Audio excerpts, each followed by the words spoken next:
बहुत समय पहले शिबी नाम के एक धर्मात्मा और न्यायप्रिय राजा थे।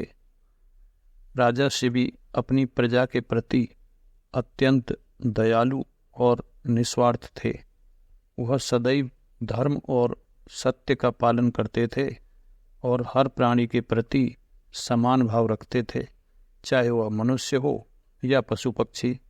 एक दिन राजा शिबी के धैर्य और धर्म की परीक्षा लेने के लिए इंद्र और अग्नि देवता ने एक योजना बनाई।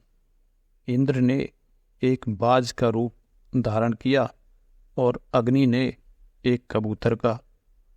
कबूतर भयभीत होकर राजा शिबी की शरण में आया और राजा ने उसे अपनी गोद में उठा लिया।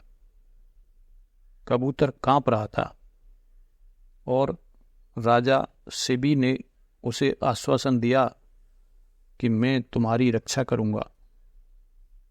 उसी समय बाज उड़ता हुआ आया और राजा से कहा, यह कबूतर मेरा भोजन है, इसे मुझे वापस दे दो। राजा शिबी ने उत्तर दिया, यह कबूतर मेरी शरण में आया है और मैं किसी भी शरणागत की रक्षा करना अपना धर्म मानता हूँ, मैं इसे तुम्हें नहीं दे सकता। बाज ने कहा, अगर तुम इसे नहीं दोगे तो मेरी भूख कैसे मिटेगी? क्या तुम मेरे भोजन का हक छीनकर धर्म का पालन कर रहे हो? राजा शिबी यह सुनकर गहरी सोच में पड़ गए। उन्होंने सोचा कि दोनों ही प्राणियों की रक्षा करना उनका कर्तव्य है, कबूतर की भी और बाज की भी।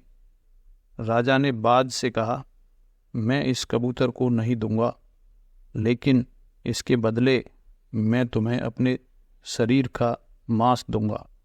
जितना मांस इस कबूतर के बराबर होगा उतना ही तुम ले सकते हो। बाज ने सहमति दी।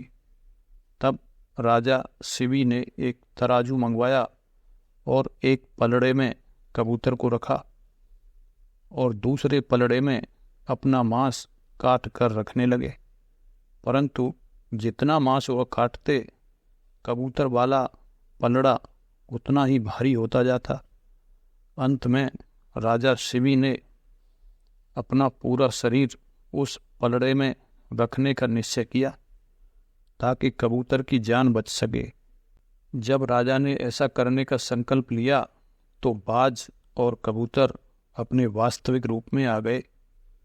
इंद्र और अग्नि देवता ने राजा की निस्वार्थता और धर्म पालन की सराहना की और उन्हें आशीर्वाद दिया। उन्होंने कहा, राजा शिबी, तुम्हारी महानता और त्याग के कारण तुम्हारा नाम युगों तक अमर रहेगा। राजा शिबी की यह कथा हमें सिखाती है कि सच्चा धर्म और कर्तव्य निभाना चाहे कितना भी कठिन क्यों न हो, सबसे बड़ा गुण है। राजा शिबी ने न केवल प्रजा बल्कि जीवों के प्रति भी दया और करुणा का पालन किया। उन्होंने अपने प्राणों की परवाह किए बिना शरण में आए प्राणी की रक्षा की, जो एक सच्चे राजा और धर्मात्मा का गुण है।